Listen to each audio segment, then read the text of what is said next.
All right, Marcus, let's talk about a film that should be a cornerstone of American cinema, but somehow vanished. The Power of One, a story set in South Africa, about a boy named PK, who uses his fists and his voice to fight apartheid. I'm telling you, this film is pure, unadulterated cinematic dynamite. Avildsen, the guy who made Rocky and the Karate Kid, took a massive swing here.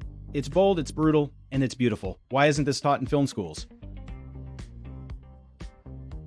Jason, you're right to be fired up, but let's not oversimplify. The Power of One is indeed a profound piece, but its obscurity is partly because it asks more than it answers. PK's journey is not just about fighting. It's about the weight of innocence in a world of systemic evil.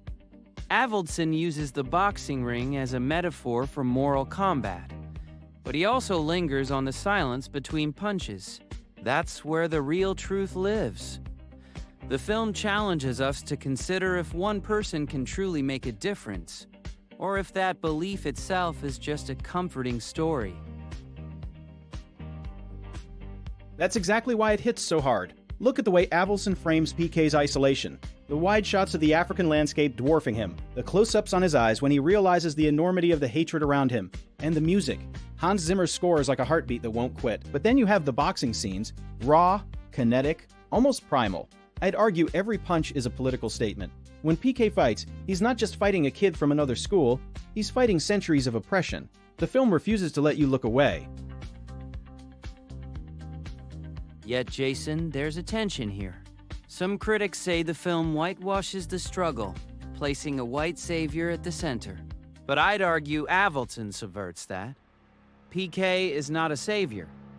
He's a vessel for the collective hope of his community. His mentor, Gil Piet, Doc, the black inmates, they all sacrifice for him.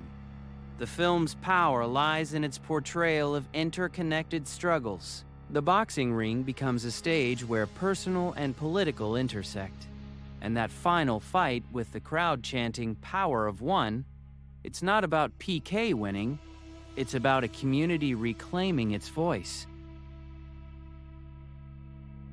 Exactly. And let's talk about the visuals. Dean Semler's cinematography is a masterclass in contrast. The golden fields, the dark prisons, the rain-swept matches, every frame is a painting. But what guts me is the subtlety.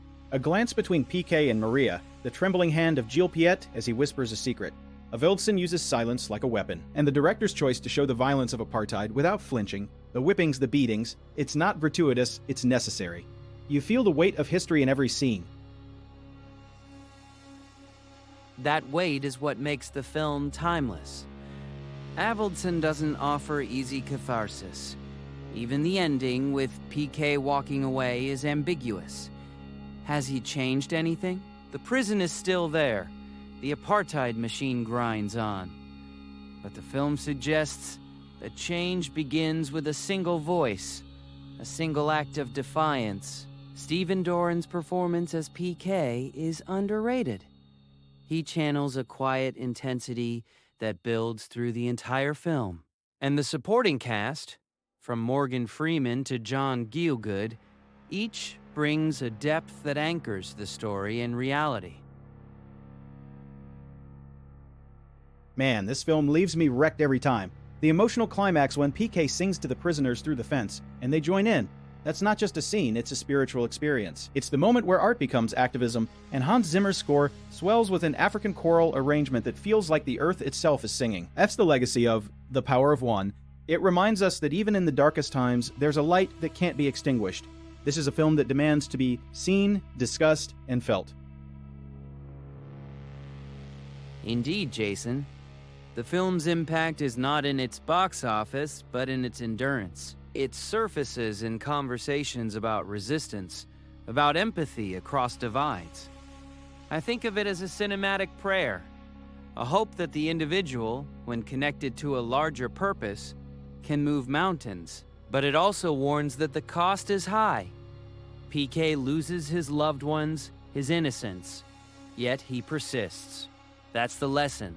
Change is slow, painful, and requires sacrifice. The Power of One remains a testament to the human spirit's capacity to endure and to love in the face of hatred.